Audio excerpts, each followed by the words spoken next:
Ce samedi 4 mars, TF1 a diffusé le deuxième épisode de la saison 12 de The Voice 2023. Lors de cette nouvelle soirée d'audition à l'aveugle, Thomas Larose a fait sensation auprès de Zazie et Vianney. 4,8 millions de Français étaient devant leur télévision pour suivre le lancement de la saison 12 de The Voice, la semaine dernière. Après ce très bon démarrage, TF1 proposait un deuxième épisode de son télécrochet ce samedi 4 mars 2023. Lors de cette salve d'audition à l'aveugle inédite, les coachs et les téléspectateurs ont découvert 13 nouveaux talents. Parmi eux, Thomas Larose. En interprétant Caravane, le tube de Raphaël, le Lorrain de 22 ans a convaincu Zazie et Vianney de se retourner. Dans un entretien accordé à Télé Loisirs, le jeune artiste est revenu sur sa prestation. Je ne pensais pas pouvoir participer à The Voice un jour. Télé Loisirs, racontez-nous comment a débuté votre aventure The Voice. Thomas Larose, en 2021, lors d'une soirée avec des amis, l'un d'eux s'est mis à jouer de la guitare et je l'ai accompagné en chantant. Tout le monde m'a dit que je devais continuer à chanter. C'est à ce moment-là que j'ai pris conscience que j'aimais ça.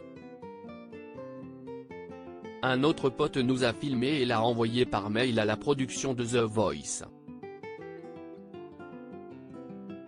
Un mois après, au Nouvel An, il m'a révélé ce qu'il avait fait. Sur le moment, je lui ai dit « Je te déteste ». Il rit, je regarde le programme depuis de nombreuses années mais je ne pensais pas pouvoir y participer un jour. Ensuite, j'ai passé un casting régional à Nancy devant Bruno Berber, le directeur de casting pour l'émission, note de la rédaction, qui m'a recontacté 6 mois plus tard pour continuer l'aventure.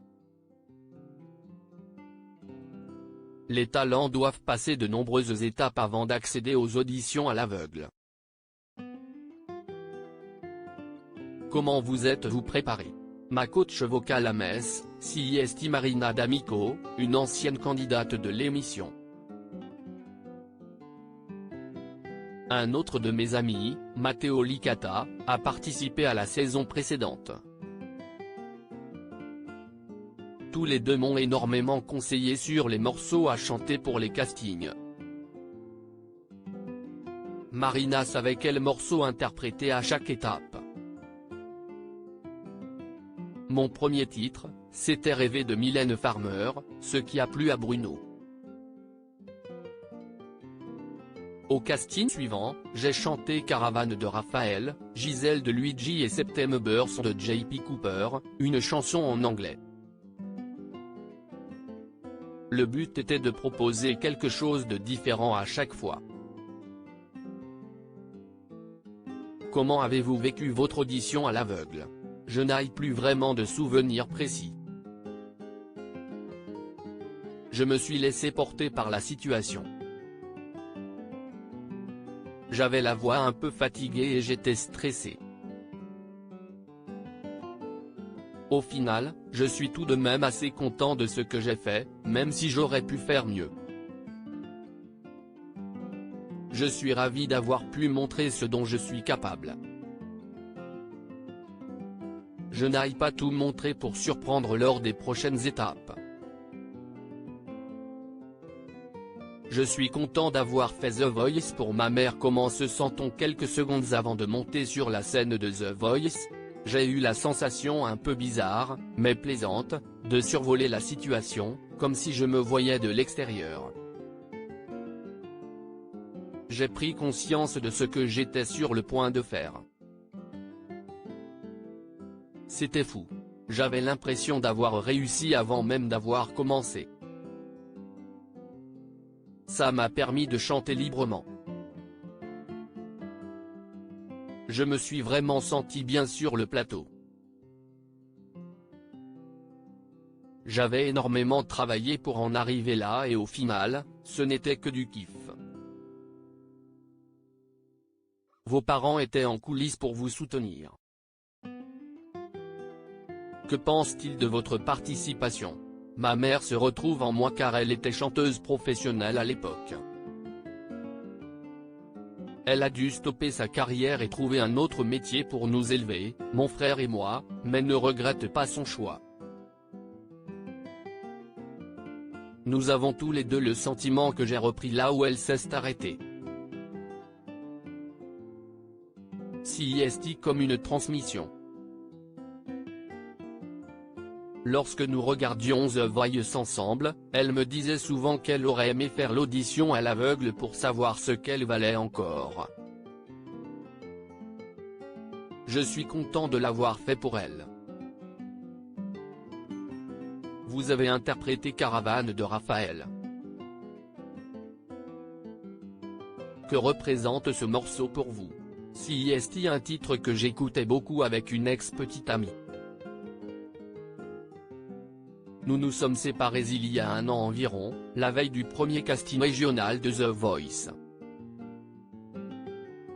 Cette chanson me touche énormément car les paroles me rappellent les moments passés ensemble.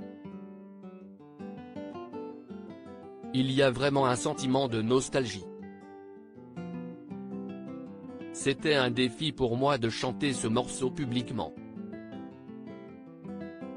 C'était une façon de passer définitivement à autre chose. Avez-vous réussi à tourner la page depuis votre prestation? Oui, je me sens libéré. Nous ne sommes plus vraiment en contact aujourd'hui. Cette prestation, c'était surtout un message pour moi-même afin de me prouver que je pouvais avancer. Il est beaucoup plus simple pour moi d'extérioriser en chanson qu'avec une discussion banale. J'ai du mal à montrer mes émotions et la musique est le seul moyen d'évacuer.